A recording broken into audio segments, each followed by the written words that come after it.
Dördüncü hafta karşılaşmasında Ozanköy Mustafa Özkayım stadında Ozanköy Doğan Türk Birliği'ni konuk ediyor. Timur Ercan Bodi, Mehmet Ekşici ve Necmi Bulut hakem üçlüsü yönetiyor karşılaşmayı.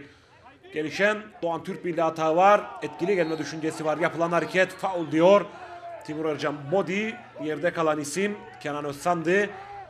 İtirazlar da var bu noktada Timur Ercan Bodi'ye. Ancak karar değişmeyecek. Yoğun itirazlar var Ozanköy takımında. Timur Ercan Bodi bu dakikada serbest vuruşu belirledi. Topun başında olan isim Kenan, yerden vuruşu, kaleci Mehmet Emin. Sonrasında devam edecek atak.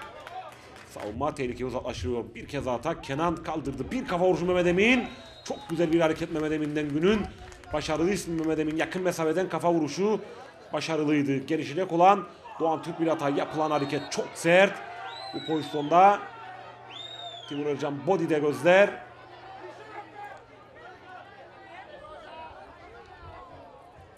Kartına başvuruyor. Sarı kartı gören isim Sede Dion da o noktada. Yaptığı hareket sert bir hareketti. Sarı kartla bir hareket daha var o noktada. Timur Ercan Bodi bir kez daha durduruyor oyunu. Bu kez sarı kartı gören isim Doğan Türk Birliği takımında 20 numaralı formasıyla Razak. Razak da sarı kartı gören isim. Bu dakikalarda iki takımın oyuncuları karşılıklı sarı kartlar. Gelişen yeni bir atak avantajı uyguluyor Timur Ercan Bodi ceza alanı içerisinde. Vuruş, kaleci Mehmet Emin topun sahibi oluyor. Mehmet Emin kalesinde oldukça başarılı bir gününde bu dakikaya kadar. Gelişen Ozanköy atağı, atak yönü sol kanat.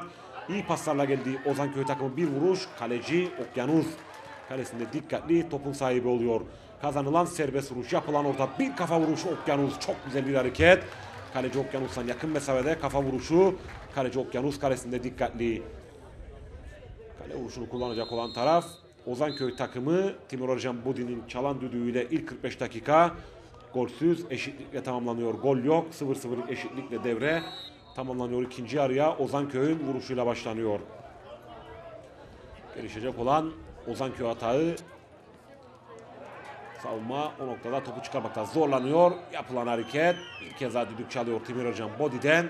Sarı kart, ardından ise kırmızı kart gelecek ve bu dakikadan sonra Ozanköy takımı sahada 10 kişi kalıyor.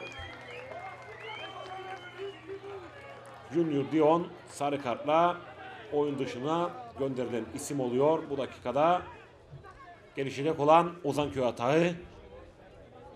Ceza alanı içerisi, boşta kalan top, bir vuruş, bakıyorum top filelere gidiyor.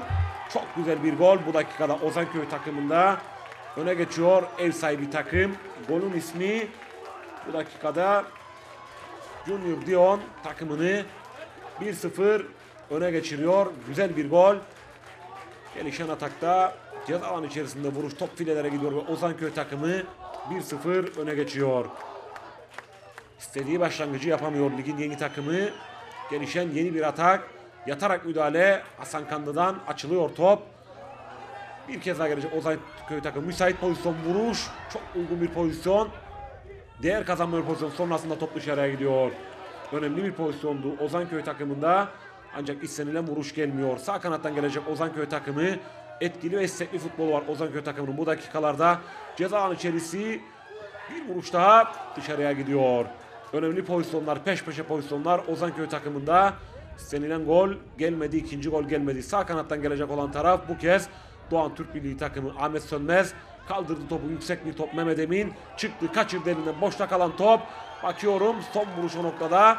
İzliyoruz pozisyonu, bir kez daha boşta kalan top.